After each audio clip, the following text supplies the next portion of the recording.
Selamat siang, saudara.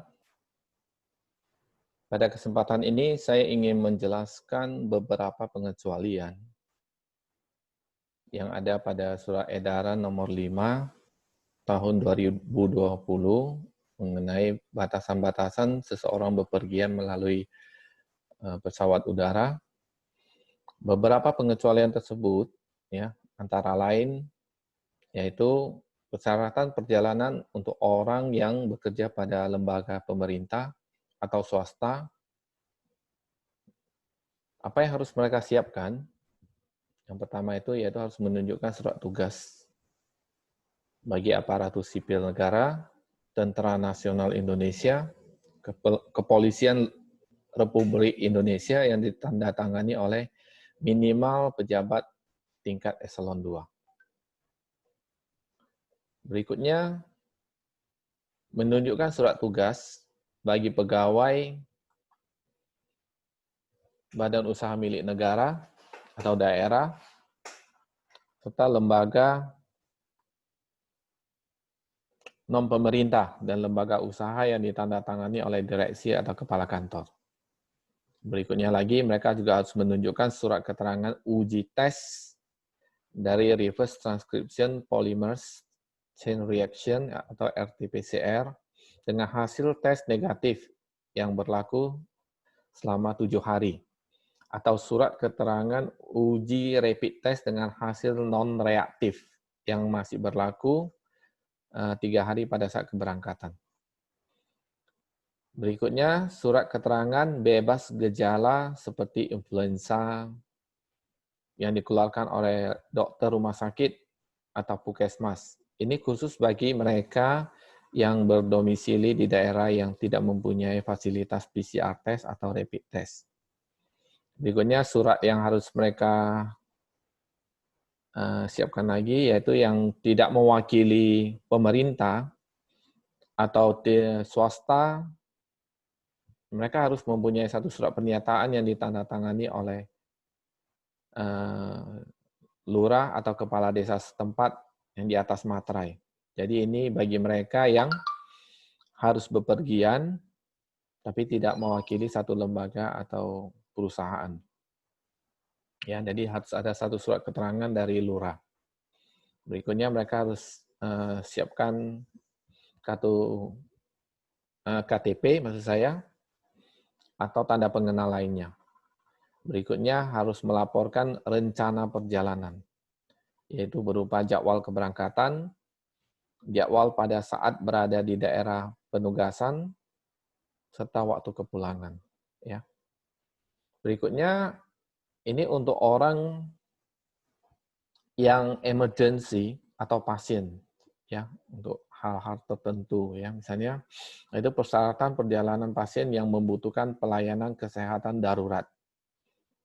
Ya, jadi orang yang sakit, ya, mereka harus berobat mungkin ke tempat lain, atau orang yang keluarga intinya, ya, mungkin sakit atau meninggal. Yang dimaksud keluarga inti di sini adalah orang tua, suami atau istri, anak, saudara kandung. Apa yang harus mereka persiapkan? Yang pertama yaitu menunjukkan identitas diri, itu berupa KTP, tanda pengenal lainnya yang sah. Berikutnya menunjukkan surat kematian sesuai dengan ketentuan yang berlaku, menunjukkan surat keterangan rujukan rumah sakit untuk pasien atau orang sakit keras. Jadi kalau mereka sakit keras, itu harus ada surat rujukan dari rumah sakit, ya, sebelum bisa membeli tiket pesawat tersebut. Dan surat keterangan uji tes reverse transcription atau polymer chain reaction RT-PCR dengan hasil tes negatif, ya, untuk pasien tersebut atau orang yang mau berangkat yang berlaku 7 hari. Atau surat keterangan uji rapid test dengan hasil non-reaktif yang berlaku 3 hari pada saat keberangkatan bagi orang yang mendampingi pasien atau orang sakit atau jenazah. Berikutnya, Untuk daerah-daerah yang mungkin tidak ada fasilitas PCR test atau rapid test, ya, mereka harus ada satu surat keterangan bebas gejala influenza dari dokter di rumah sakit atau puskesmas di mana mereka berdomisili.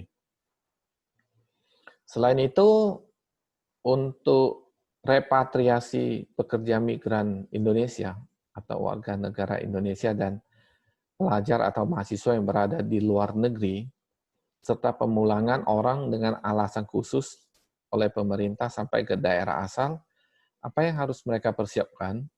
Pertama itu menunjukkan identitas diri, KTP, paspor, ya, atau identitas lainnya. Berikutnya menunjukkan surat keterangan dari Badan Perlindungan Pekerja Migran Indonesia atau BP2MI, atau surat keterangan dari Kantor Perwakilan Republik Indonesia di luar negeri bagi pekerja migran Indonesia. Atau untuk mahasiswa, mereka harus ada satu surat keterangan dari universitas atau sekolah bagi mahasiswa dan pelajar. Berikutnya harus ada surat keterangan uji tes reverse transcription polymerase chain reaction atau RT-PCR dengan hasil tes negatif yang berlaku 7 hari, atau surat keterangan uji rapid test dengan hasil non-reaktif yang berlaku 3 hari pada saat keberangkatan. Berikutnya, memenuhi persyaratan sesuai dengan ketentuan yang berlaku tentang repatriasi pekerja migran Indonesia atau PMI, warga negara Indonesia dan pelajar atau mahasiswa yang berada di luar negeri, serta pemulangan dengan alasan khusus oleh pemerintah. Selain ketentuan-ketentuan di atas, calon penumpang juga harus memperhatikan ketentuan-ketentuan dari masing-masing peraturan daerah, di mana tempat tujuan mereka nanti akan mereka pergi. Nah, itu juga sebagai persyaratan tambahan, ya. Jadi, saudara sekalian, kiranya informasi yang saya sampaikan ini bisa berguna, dan kalau ini bermanfaat, tolong di-share, di-like, dan subscribe. Semoga ke depan masih banyak informasi-informasi lain yang bisa kita share, yang bisa berguna bagi kita semua. Terima kasih.